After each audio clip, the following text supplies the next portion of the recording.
Naramdaman niyo po ba ang kanyang presensya sa umagang ito? Sige po, tayo po ay manalangin.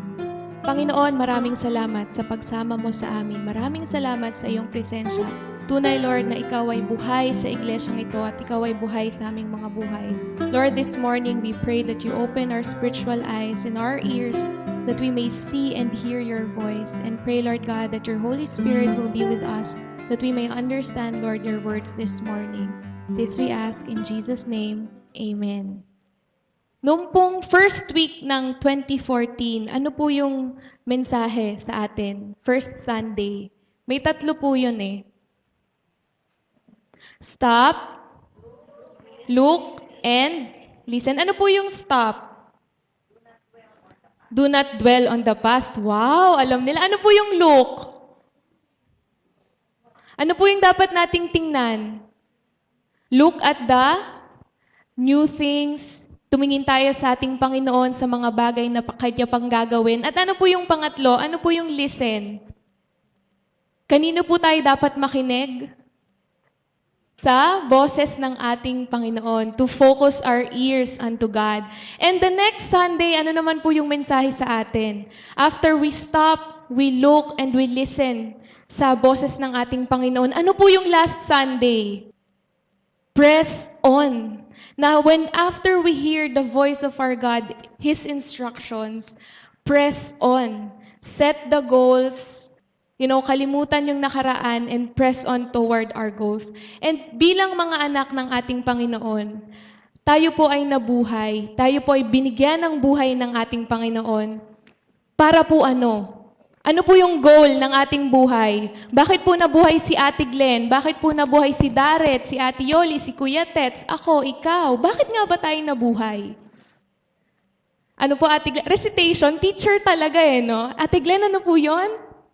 Para magbigay ng kaluwalhatian sa ating Panginoon. Pakistaran ng aming stamp, Ate Erin. Magbigay ng kaluguran sa ating Panginoon. Bakit niyo po nakilala ang Panginoong Jesus? Bakit kayo narito? Bakit kaya? Plus 10. Magpuri, magpasalamat, ano pa? Mag-aral ng salita ng Panginoon, ano pa? Bakit natin nakilala ang Panginoong Jesus? Huwag po kayong mahiya, tayo lang naman Ate Julie, nagtawag. Ano po yung greatest commission ng Panginoon sa ating mga anak niya? To go and make disciples. Hindi po natin nakilala ang Panginoon para lang umupo dyan. Opo, it's part of being a Christian. Na tayo magpuri, magpasalamat, magbigay ng kaluwalhatian sa ating Panginoon. Ngunit hindi po ibig sabihin na tayo mananatili sa loob lamang ng iglesyang ito. Ang ating pong title ngayong umaga ay kakantahin ko kunyari. May tono ako dyan Pinractice ko to kagabi. Sa iyong paghayo. Oh, pwede. Pastora Sara, pwede na ba? Sino pong chairman ng music team? Kuya Noy, pwede na ba? Gitara na lang. O, sige. Papaturo ko kay Kuya Xavier. Ayan, sa iyong paghayo. Buksan po natin ang ating mga Biblia sa 2 Timothy chapter 2, verses 1 to 7. Ayan, wala po yan sa ating PowerPoint. 2 Timothy chapter 2, verses 1 to 7. Sabi po dito ni Apostle Paul, "You then, my son," si Timothy po ang kanyang kausap, "be strong in the grace that is in Christ Jesus, and the things you have heard me say in the presence of many witnesses, entrust to reliable men who will be qualified to teach others." Verse 3, "Endure hardship with us as a good soldier of Christ Jesus. No one serving as a soldier gets involved in civilian affairs. He wants to please his commanding officer." Verse 5, "Similarly, if anyone competes as an athlete, he does not receive the victor's crown unless he competes according to the rules."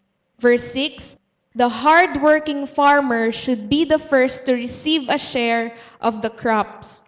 Reflect on what I'm saying, for the Lord will give you insight into all these. Basahin po natin sa Tagalog. Kaya nga anak ko, magpakatatag ka sa tulong ng kagandahang loob ni Kristo Jesus. Ang mga narinig mo sa akin sa harap ng maraming saksi ay ipagkatiwala mo rin sa mga taong may katapatan at may kakayahang magturo naman sa iba. Makibahagi ka sa hirap tulad ng isang mabuting kawal ni Kristo. Ang isang kawal ay hindi nagiging abala sa mga bagay na walang kaugnayan sa pagiging kawal. Sa halip, sinisikap niyang mabigyan ng kasiyahan ang kanyang pinuno. Hindi maaaring gantimpalaan ang isang manlalaro kung hindi siya naglalaro ayon sa mga alituntunin. Ang magsasakang nagtatrabahong mabuti ang siyang dapat unang makinabang sa bunga ng kanyang pinaghirapan. Isipin mong mabuti ang sinasabi ko sa iyo at ipauunawa sa iyo ng Panginoon ang lahat ng ito. Kung titingnan po natin yung chapter 1, bago po ang chapter 2, sa huli po ng chapter 1, sinabi ni Apostle Paul kay Timothy sa verse 15 na iniwan na siya ng mga Kristiyano sa Asia. Na during that time, maraming mga Christian, kumbaga sa term natin ngayon, ang nagbabackslide. Ngunit ang pagpasok ng chapter 2, sabi ni Paul kay Timothy, be strong in the grace that is in Christ Jesus. During that time, kung ikaw ay isang minister ng Panginoon, and you see many Christian na nagbabackslide, isa po ba itong encouragement o discouragement? Imagine the early church, nagsisimula pa lamang sila, sa una marami, and then eventually these people are falling away from God. And kung tutuusin, this is something, di ba, na parang, bakit ganon? Pero ang sinabi ni Paul kay Timothy, be strong in the grace that is in Christ Jesus. Sa panahon natin ngayon, maraming pangyayari, maraming bagay, maraming tao yung pwedeng maging cause ng ating discouragement. Meron tayong personal na problema, pwedeng, ang tigas naman ng ulo ng mga dinidisciple ko eh. Pwedeng, ano ba naman yung mga tao sa church, ilang taon ng church, tapos nakita mo, may ginagawang kung ano-ano. Ang hirap. O kaya, Lord, tinatamad ako eh. O kaya, Lord, di ako mahirapan, okay na ako, komportable na ako dito. Lord, ang daming nangyayari. Hello, anong magagawa ko? Hindi ko yun kakayanin.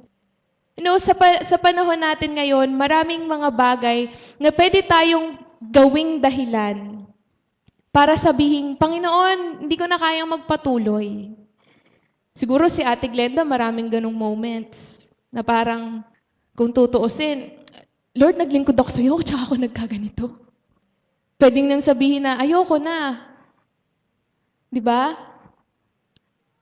Marami tayong nararanasan, marami tayong nakikita, marami tayong nakikilala na pwede nating gawing dahilan o gusto nating gawing dahilan para mag-excuse sa Panginoon.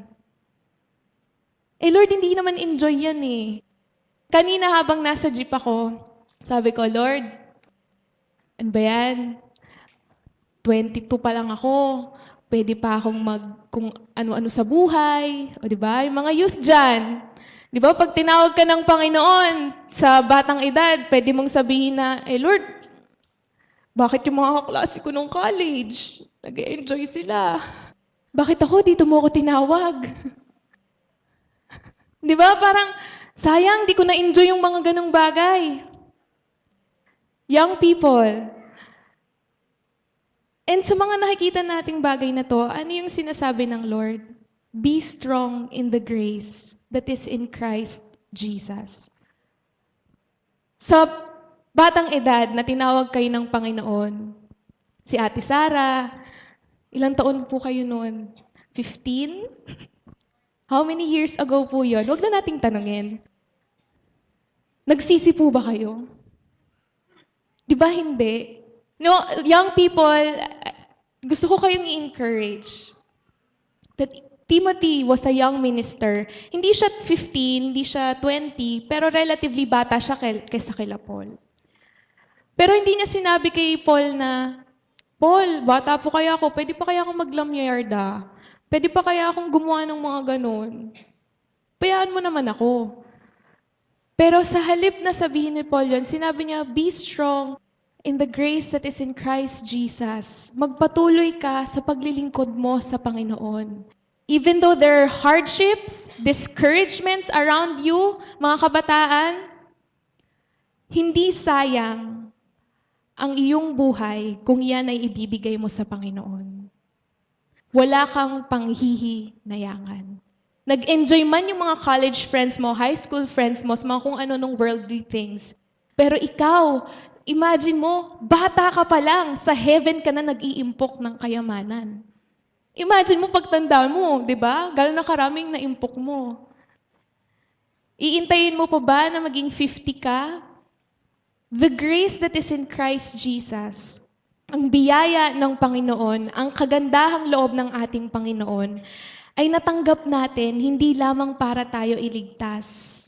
Mga mommies, mga daddies, mga kabataan, the grace that you have received is not just a grace that saves, but a grace that transforms lives. At biyaya that empowers you to share the gospel.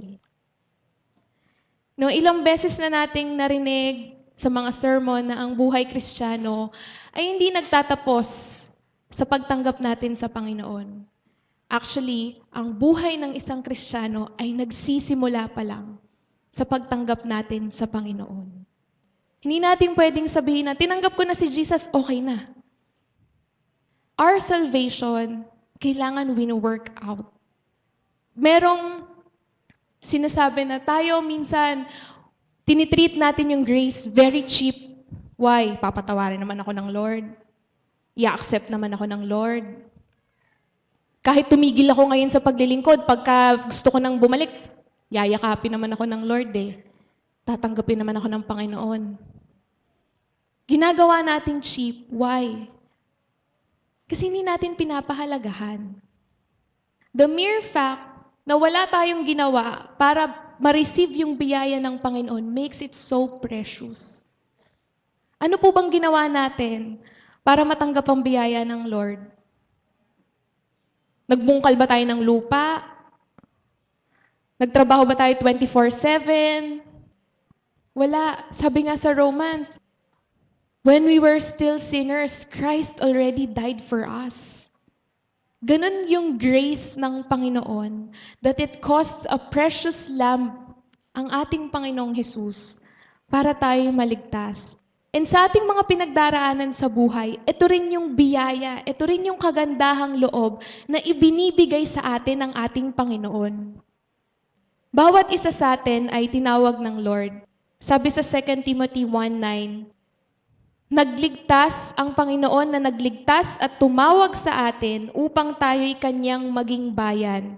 Ito'y ginawa niya sa pamamagitan ni Kristo Jesus, hindi dahil sa ating mga gawa, kundi ayon sa kanyang layunin at kagandahang loob na inilaan sa atin bago pa magsimula ang panahon. Na ang Panginoon, kaya natin natanggap ang kanyang biyaya ay dahil meron siyang layunin para sa iyong buhay. At hindi niya layunin na ang bawat isa atin ay mamuhay ng losers. Sabi kanina sa kanta, tayo ay matagumpay. Huwag nating maliitin ang Diyos na mapagtagumpay. Huwag mong maliitin ang kapangyarihan, ang biyayang pinagkaloob sa'yo ng ating Panginoon. Be strong in the grace that is in Christ Jesus. Ano man ang iyong pinagdaraanan, ano man yung discouragements na nasa iyong paligid, be strong. Saan? Sa magulang mo, sa pananampalataya ng magulang mo, ng kapatid mo, ng anak mo, ni Pastora Joy, ni Pastora Sara? Hindi. Saan tayo makakakuha ng lakas? In the grace that is in Christ Jesus alone. Ang buhay ng bawat isa sa atin ay may special purpose. Kaya tayo nakaupo rito. And all of us, Tumatayo ka man sa harap, nakaupo, nandun sa likod, sa sound booth, ikaw ay receptionist, ikaw ay attendee, ang Diyos ay tumawag sa iyo upang magbahagi ng kanyang mabuting balita sa mga tao. Kahit isang tao lang yan. Naalala ko, meron akong isang kausap, sabi niya, meron siyang dilema kung aalis na siya sa trabaho, meron siyang yung dilema yung, ano mang gagawin ko? A o B? Sabi niya, yung pamilya ko, they're asking me to stay para alagaan yung pamangkin ko kasi wala silang makuhang katulong. And with that, kailangan kong iwan yung trabaho ko. Sabi niya, medyo na-hurt ako doon sa sinabi ng amo ko kasi sabi niya, bakit? Ministry din naman tong trabaho mo dito ah. Mas maraming ang bata dito kaysa doon ka sa bahay niyo eh. Na parang sa isip naming dalawa, tinitingnan ba ng Panginoon ang bilang? In a sense na, halimbawa si Ate Glenn may 100 disciples, ako isa lang. Kaya 1,000, ganun. Ibig sabihin ba nun, Lord, mas magaling siya kaysa sa akin ngayon? Lahat tayo ay may purpose. Lahat tayo ay tinawag ng Panginoon. Kung ikaw ay tinawag para i-disciple ang isang tao na to, at doon ka tinawag ng Panginoon, doon ka. Kung si Ate Glenn ay tinawag para maging evangelist, doon si Ate Glenn. Hindi natin pwedeng ikumpara ang pagtawag sa atin ng Panginoon. Kaya't kung ikaw ay nandito, nandyan, saan mang sulok ng iglesia na to, kung saan ka tinawag ng Panginoon, do your best. Hindi mo pwedeng ikumpara, hindi natin pwedeng ikumpara ang pagtawag niya sa akin, kay Erin, kay Kuya Allen, kay Ate Meli, dahil iba-iba tayo ng calling. And saan man tayo ilagay ng Panginoon, do your best. Huwag tayong maging si Jonah, baka kainin tayo ng big fish. Gusto niyo po ba yun? May ganun pa kayong fish? May layunin ang Panginoon sa bawat isa sa atin. And sa sumunod na verse, pagkasabi ni Paul na, be strong in the grace that is in Christ Jesus. Ano yung instruction ni Paul kay Timothy? In a sense, hand on the truth. Ipasa ang katotohanan.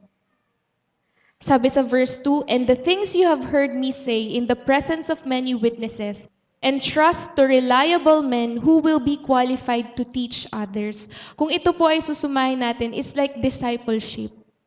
Saan ka man tinawag ng Lord, musician ka, singer ka, teacher ka, usher ka, kailangan mo mag-disciple. Dahil ang ministry natin dito sa loob ng iglesia, oo, tayo ay naglilingkod dito, pero ano yung greatest commission natin? To go and make disciples. Ano po yung vision ng ating church, ng G12, ng ating pong ginagamit sa training? To win souls and make disciples. Kung makikita niyo po, si Paul, ang kanyang disipulo ay si Timothy. At ano yung sinabi niya kay Timothy? Sinabi ba niya kay Timothy, tama na, hanggang sa'yo na lang. Hindi. Ang instruction niya kay Timothy is to disciple, is to teach reliable and faithful men upang itong mga taong na to ay siya ring magdi-disciple ng mga reliable and faithful men. And these people will also disciple faithful and reliable men. And so, the disciples of Christ will grow. Naisip niyo na po ba na magkakaroon kayo ng mga spiritual daughters? Goal po ba natin ngayong 2014 ang magkaroon ng spiritual daughters or sons? O wala po yun sa goals natin? Naisip po ba natin kung gaano kahalaga yung pag-aalaga? Ito po yung pagkatawag sa atin ng Panginoon eh. Dito po tayo tinawag ng Lord to win souls and make disciples. O satisfied na po tayo dyan? Kamusta po tayo? Are we handing the truth to others? Ipinapasa po ba natin yung ating mga natutunan, yung mga ipinagkaloob sa atin ng Panginoon? Sabi natin kanina, we are so blessed. Pinagpala tayo ng Panginoon. Ibinabahagi po ba natin to sa iba? Pinapasa po ba natin? O para tayong tubig na nasa stagnant, kaya ayun, pinamamahayan, ayan, ng lamok. Nagiging dangerous pa sa ibang tao. Kamusta po tayo when it comes to discipleship, when it comes to sharing the Word of God? Nasaan po tayo? And alam ni Apostle Paul na yung ministry ni Timothy ay hindi magiging madali. Habang isinusulat po ito ni Paul, nasan po siya? Nakakulong. Imaginein mo, no? Halimbawa ako, sabi ni Ate Sara sa akin, be strong in the grace that is in Christ Jesus. Share the Word of God. Pero si Ate Sara nakakulong. Parang, teka, si Ate Sara nga nag-share ng Word of God, nakakulong eh. Parang mahirap ata. Pero sa mga sumunod na verses, binigyan ni Paul si Timothy ng encouragement. Nakakulong man si Paul, imagine niyo yung faithfulness ni Apostle Paul. Nasa prison na siya because of sharing the Word of God. Pero ang sinasabi pa rin niya kay Timothy, share the Word of God.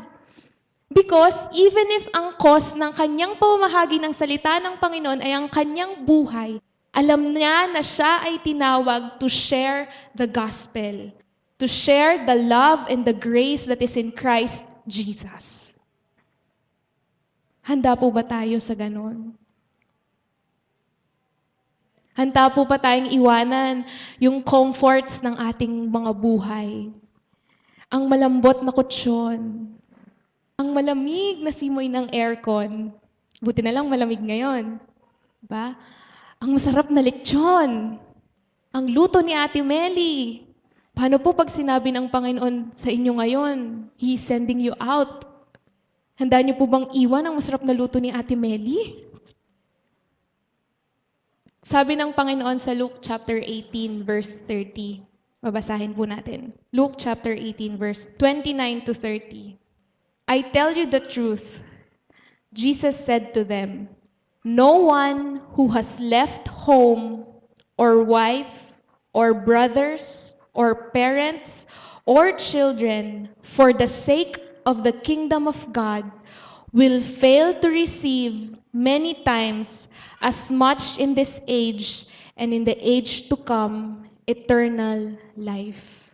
Walang sino man na umiwan sa kanyang tahanan, sa kanyang asawa, kapatid, ari-arian, para sa kaharian ng Panginoon ang hindi nakatanggap ng pagpapala niya na hindi lamang sa mundo ngayon, kundi eternal life.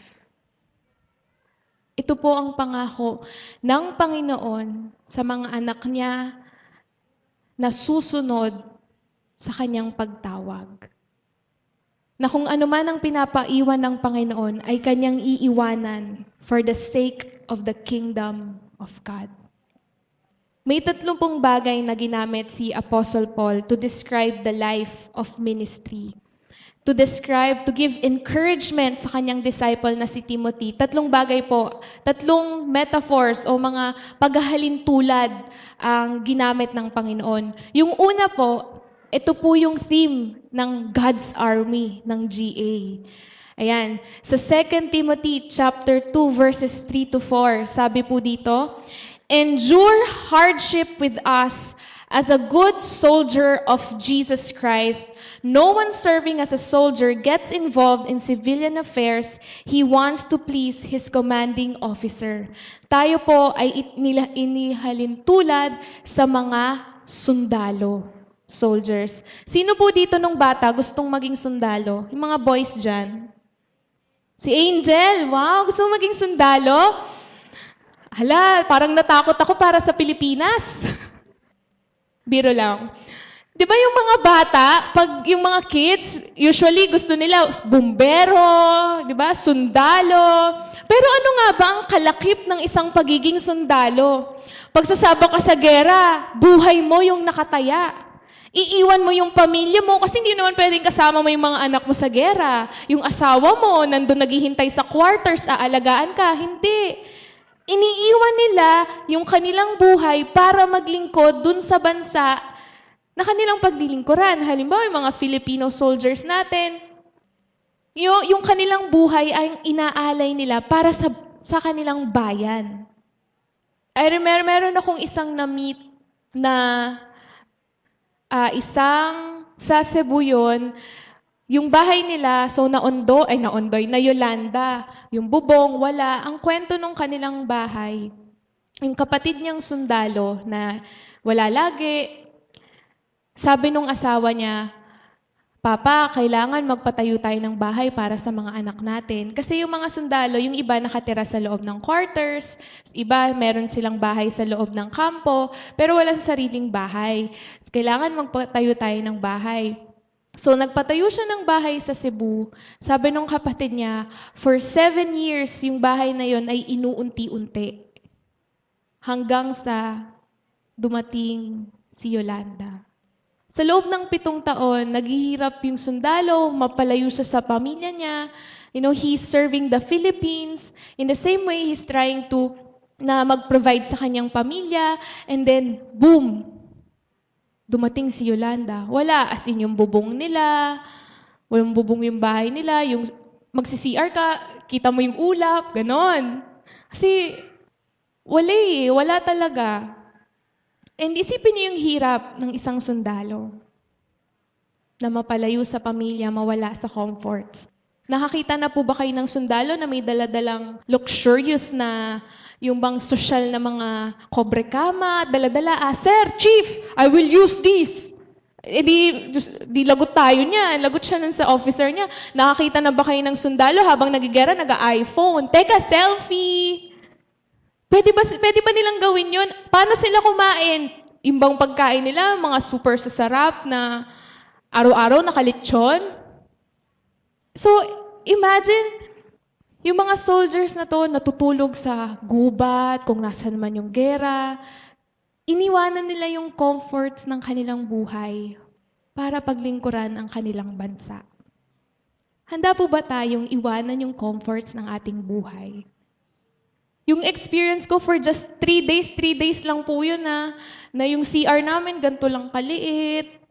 Tapos kada gabi, improving, kinwento ko to kay mama. 4 nights akong naglinis ng CR. Parang kami nung kasama ko, buhusan natin ng sabon.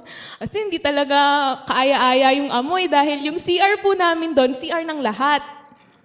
Natutulog kami sa basketball court, naka-tent lang, tapos yung CR, bumagsak pa yung kisame, so hindi mo masara yung pinto, kaya kapag magsi-CR, yung tsinelas, iiwan mo sa labas kasi baka naliligo ka, may pumasok eh. Tapos one time, pagpasok namin ni Blessy, yung isa ko pong kaibigan, may the bomb. Parang kami, Lord, inalis mo talaga. Yung pong kasama ko, si Blessy, anak po nung may-ari ng Optimus, hindi po yun sanay sa mga ganon. So, kaming dalawa, napilitan kami talagang maglinis. Tapos, pero social kami, naka-waterbed. Bakit po waterbed? Kasi po umuulan. So, yung pong floor ng tent namin, basa. So, gigising na lang po kami sa gabi. Basa yung likod. Pagalitan ako ng nanay ko, matutulog ako. Dadapa na lang ako kasi pagod na. Tapos, makikita na yung pagkain namin. May natira kaming corned beef sa umaga, sa tanghali, sa gabi. Ayan. Kulang na lang mag-moo kami kinabukasan. Alam niyo po, simple lang po yung na-experience namin. Kung ano man po yung na-experience ng mga ibang talagang long-term missionary, I think worse pa talaga sa condition namin. Pero isa siyang insight na, Lord, pag naglingkod sa'yo, ganito talaga, no? Hindi mo talaga isipin yung sarili mo. Hindi mo iisipin yung magpa-comfort ka pa sa buhay. Meron pa akong mga kaklaseng nag-mission sa Myanmar, araw-araw, ahas daw yung kinakain nila.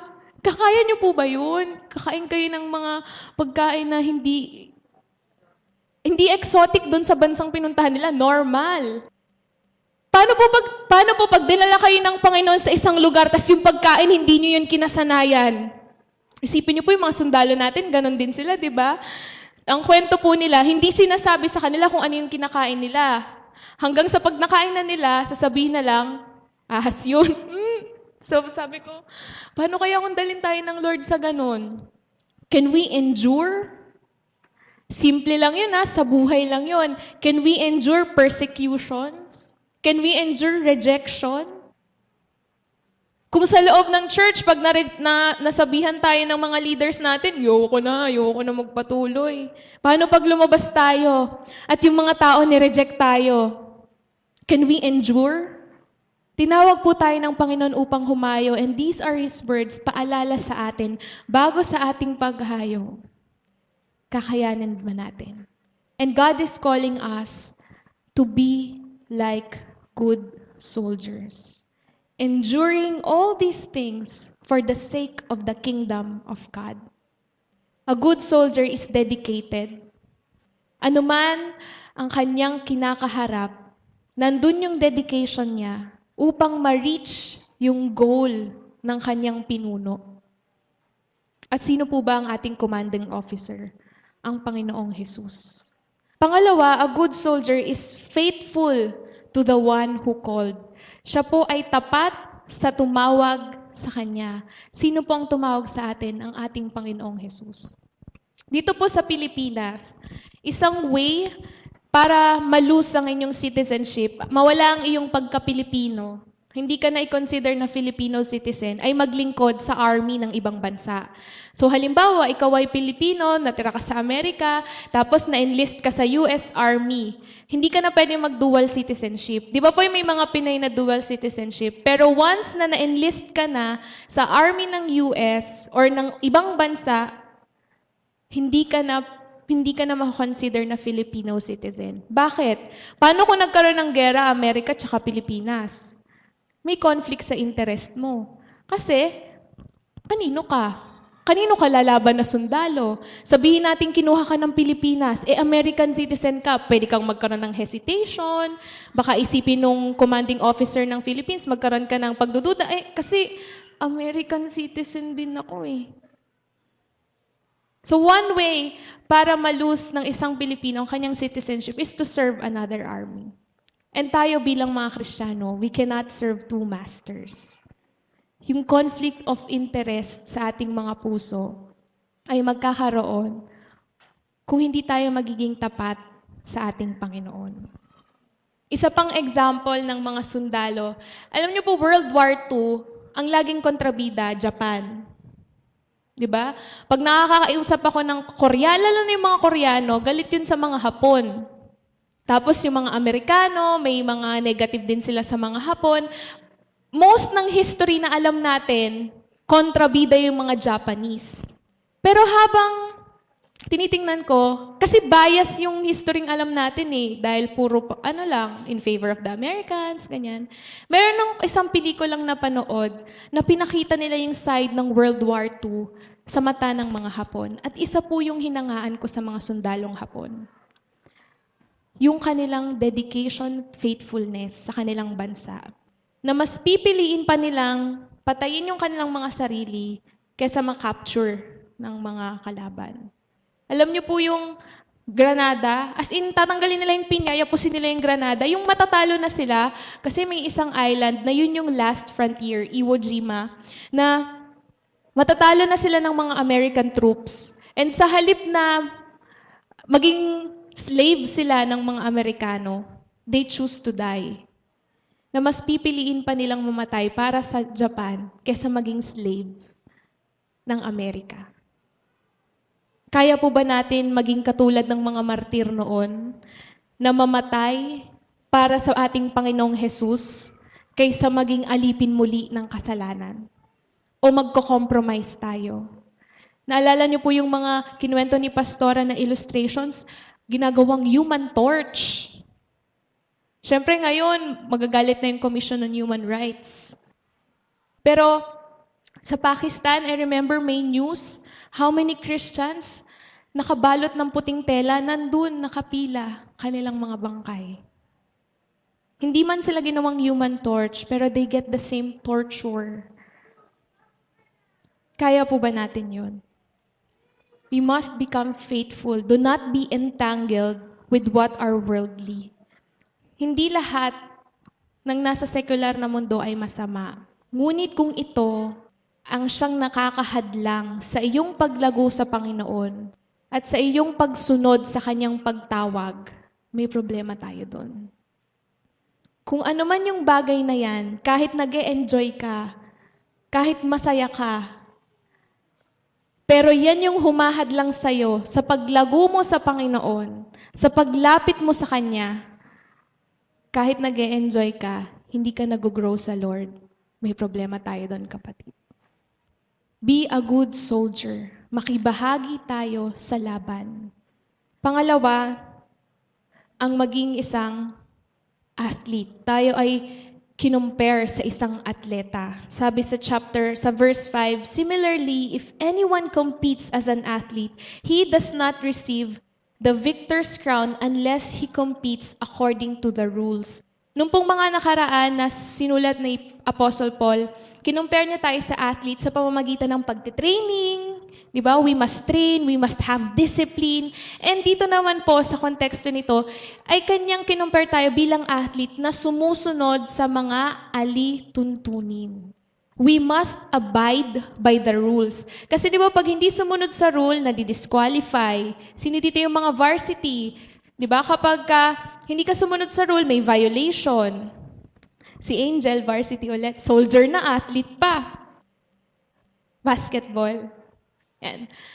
Pag hindi tayo sumunod sa rule, may disqualification. Last year po, I think last year or 2 years ago, meron pong isang athlete, ang pangalan po niya si Lance.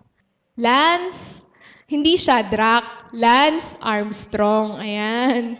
Si Lance Armstrong, ayun, nakataas kamay. Nasaan si Lance? Yun. Si Lance Armstrong ay sikat na cyclist. Alam yun, Tour de France, lahat ng mga tournaments. Winner siya. Nagkaroon siya ng cancer, gumaling siya, nagkaroon siya ng foundation, yung Live Strong Foundation, sponsor niya yung Nike. Alam niyo po yung nausong baller na nakalagay, Live Strong. Yon, sa kanya po yun, sa foundation niya yon, kasi nagkaroon siya ng cancer. So, sikat na sikat siya, dami niyang sponsor, until last year or 2 years ago, he was found guilty of doping. Yung doping po, yung paggamit ng illegal substance, nagsasaksak ng steroid or umiinom ng kung ano para ma-improve yung performance. So, he was found guilty na dun sa ilang mga competition na kanyang sinalihan, siya'y gumamit ng mga illegal na drugs. And so, after so many years, nakuha man niya yung prizes, alam niyo po ginawa? Binawi lahat ng titles niya, and he was banned from competing in all competitions. Why? Hindi siya nag-abide dun sa rules. Kapatid, maaring ngayon, meron sa buhay mo na nakakalusot naman ako eh. Hindi naman ako nahuhuli. Akala niyo lang yun. Alam ng Panginoon ang lahat ng ginagawa natin. At darating ang panahon, justice will be served. Anong iyong tinanim?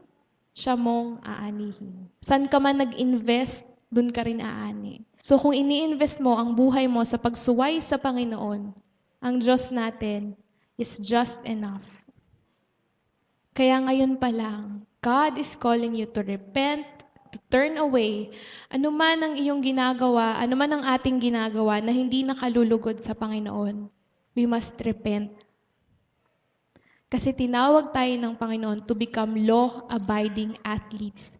Kung hindi tayo susunod sa rules, baka matulad tayo kay Lance Armstrong.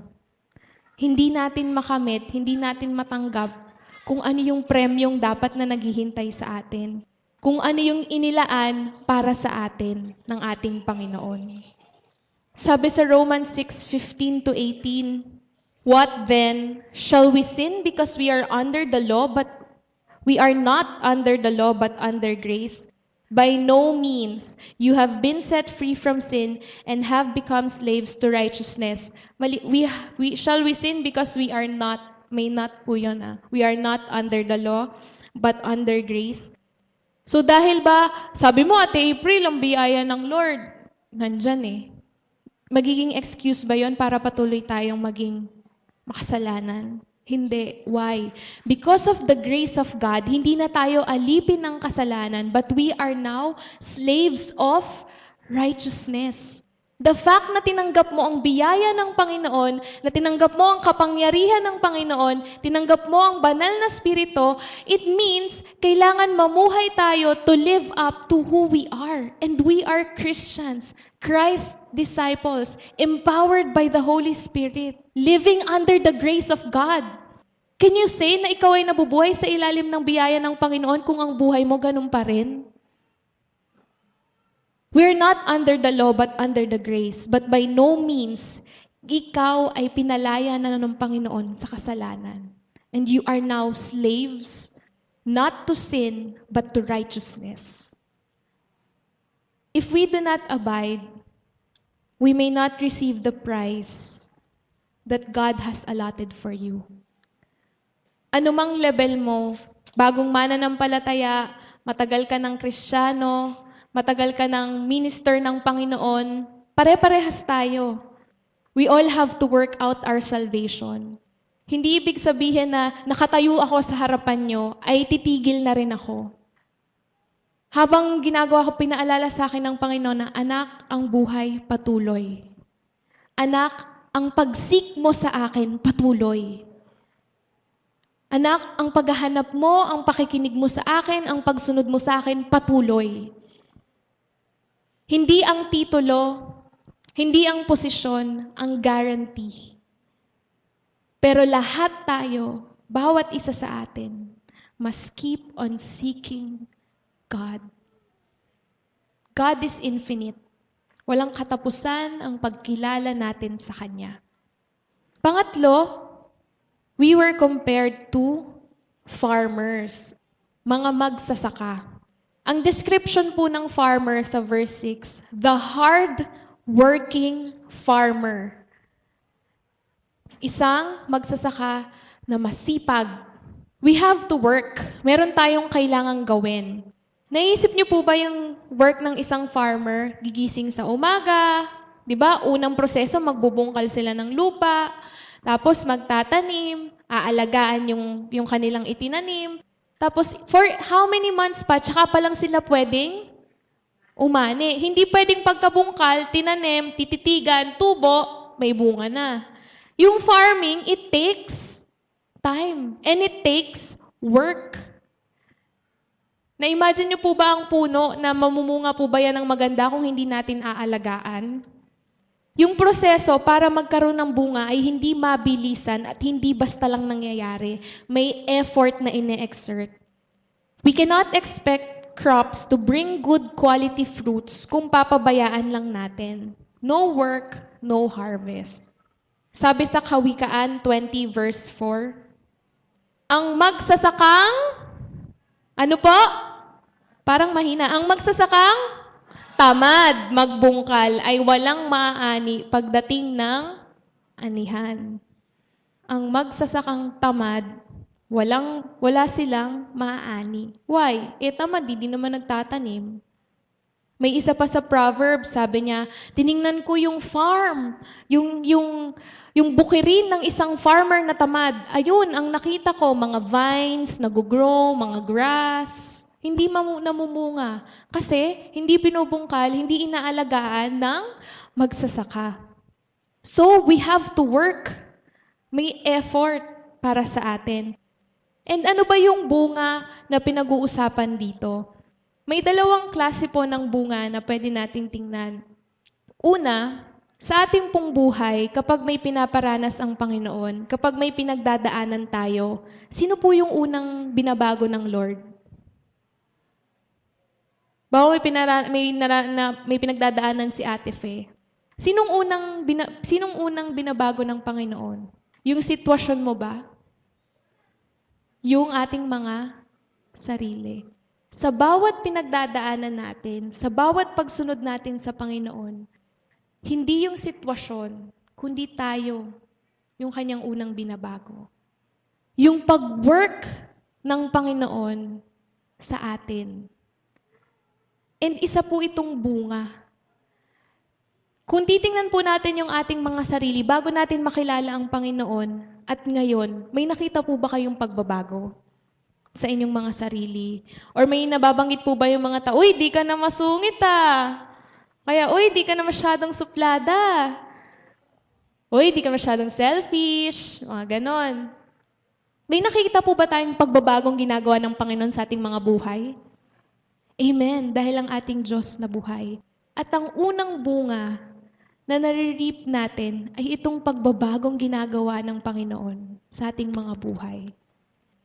Hindi man ito physical na bunga, pero yung being more like Christ, more and more like Christ, is a fruit of the work of God and the work of the Holy Spirit at ang ating pagsunod sa ating Panginoon. Hindi po basta lang work of God and work of the Holy Spirit, kailangan may pagsunod sa part natin. At ito po yung isang bunga na sinasabi dito. Pangalawa, when we work, when we share the Word of God, ano po yung nagiging bunga? Souls, mga kaluluwa. Na sa ating pong pagpapagal sa Panginoon, nagkakaroon tayo ng mga disciples, nagkakaroon tayo ng mga anak, nagkakaroon tayo ng mga cell group, tayo ay lumalago. Bilang cell leaders, alam ko nakaka-relate yung mga cell leader. Di ba, nagpapagal tayong maghanda ng lesson, nagsuspend ng oras with them, gumagastos para sa alaga mo, nakakaipon ka ng luha sa mga bote, ayan. Ilang panyo na kaya yung napuno ng sipon o kaya towel, ilang oras na yung nilaan mo sa panalangin, ilang beses nang nagpasensya, ilang araw yung ating sinasakripisyo, yung ating oras, lakas. May work. Yung discipleship, it requires work. Pero worth it po ba, mga cell leaders? Worth it po ba yung mga luha sa bote?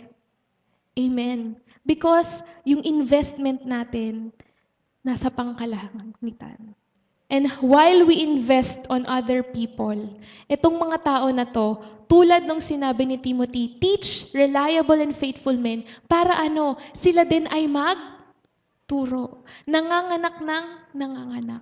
Hindi po madali ang mag-alaga.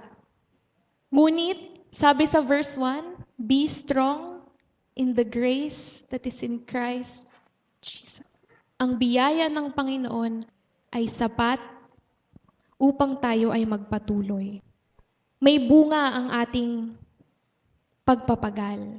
Sa 1 Corinthians 15:58, favorite namin yan, whatever we do, our work for the Lord is not in vain. Hindi po yan nasasayang. Ang ating pagpapagal ay may bunga. And bilang mga disciples ng ating Panginoon, may effort din na mag-aral, magkaroon tayo ng personal na relasyon sa ating Panginoon, personal na oras ng pananalangin. Nandyan din yung ating effort sa pagsunod, yung ating submission, but there is work. 3 bagay. A soldier, endure like a soldier, abide like a good athlete, and work hard as a farmer. And yung verse 7, reflect.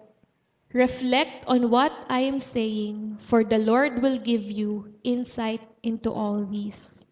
Sa Tagalog po, dili-diliin. Isipin mong mabuti ang mga sinasabi ko sa iyo, and the Lord will give you insight into all these. Ano po yung sitwasyon ng inyong buhay sa ngayon? Ano yung sinasabi ka, yung situation mo ngayon, you're praying for something and that God is telling you, anak, endure like a good soldier. Maaaring may panalangin ka na gusto mong magbago na, pero ang sagot sa iyo ng Panginoon, endure like a good soldier. Anong bahagi ng iyong buhay ang nagiging pasaway ka pa rin sa Panginoon? Anong tagubilin niya, anong alituntunin niya, ang consciously ay sinusuway mo? Kapatid, maaaring sa ngayon ay nag-e-enjoy ka, pero sa huli, hindi mo matatanggap kung ano yung inilaan sa iyo ng Panginoon. Ano yung pinapagawa sa iyo ng Lord? What is the work that God is calling you to do? Work hard and you will reap the fruit. Tulad ng sinabi ni Paul kay Timothy, reflect on these things. Dili-diliin nating mabuti Una, be strong in the grace that is in Christ Jesus. Be strong in His grace. Pangalawa, hand on the truth. Ipasa natin yung ating mga natututunan. Ipasa natin ang katotohanan, ipasa natin ang magandang mabuting balita ng ating Panginoon sa iba. And sa ating pagsunod sa Panginoon, endure like a good soldier, abide like an athlete, work hard like a farmer. Ang biyaya ng Panginoong Hesus ay sapat para sa iyo at sa ating lahat. Sapat upang ikaw ay bigyan ng lakas, anuman ng iyong hinaharap sa ngayon o haharapin pa in the future. His grace is more than enough. Sa ating pagsagot sa pagtawag ng Panginoon na humayo, dapat nating tandaan ang mga bagay na ito. Bago tayo lumabas, may baon-baon tayong pangako ng Panginoon. That His grace is enough. Sa pamamagitan ng Kanyang kagandahang loob, kakayanin natin tulad ng isang sundalo, magiging tapat tayo sa Kanya at susunod tayo sa Kanyang mga alituntunin tulad ng isang atleta. At tayo magiging masipag sa pagpapagal tulad ng isang magsasaka. Nandito po ba ang mga sundalo, atleta at magsasakang tinawag ng Panginoon? Nandito po ba sa New Life Church? Tayo po'y manalangin. Panginoon, maraming salamat sa biyaya mo, sa pag-ibig mo. Tunay, Lord, na Ikaw ang tumawag sa amin. Ikaw ay tapat at kung ano man, Panginoon, ang iyong sinimulan sa buhay ng bawat isa ay iyong tatapusin. Dalangin namin, Panginoon, na patuloy kaming magtiwala sa iyo, manatili to stand firm in the grace that is in you, Jesus. Lord, turuan mo kami to endure like a good soldier, to abide like an athlete, and to work hard as a farmer. Na sa aming paglabas, sa aming paghayo, Panginoon, baon-baon namin ang pangako mo na Ikaw ay ang lagi naming kasama, na Ikaw ang siyang mangunguna sa amin, Panginoon. Anuman ang direksyong ibigay mo sa iglesyang ito, Lord God, you're already preparing the way for us. And Lord, we are just here to obey you, to follow whatever, Lord, you command us to do. And I pray, Lord God, na ang mga anak mo sa iglesyang ito will stand firm in you, will stand up for you, Lord God, and we will be committed to you, dedicated to you, Panginoon. Saan mo man kami dalhin, dala-dala namin ang iyong pangalan at ang iyong kapangyarihan, Panginoon, ay mapapasa amin upang maibahagi ang iyong mga salita, to share your love na naranasan namin sa aming mga buhay. Tunay, Lord, that you have blessed this church. For so many years, Lord God, you've shown your faithfulness. And now, Lord, as you call us, bigyan mo kami ng puso na handang sabihin, here I am, send me, Lord. Here we are, Lord. Here are your people. Send us. Continue to make us into Christ-like servants. Na tulad mo, Panginoon, kami ay maglilingkod ng may kababaang loob, ng punong-puno ng pag-ibig na nagmumula sa iyo. At kami, Panginoon, will be your ambassadors in this world. Thank you, Lord God.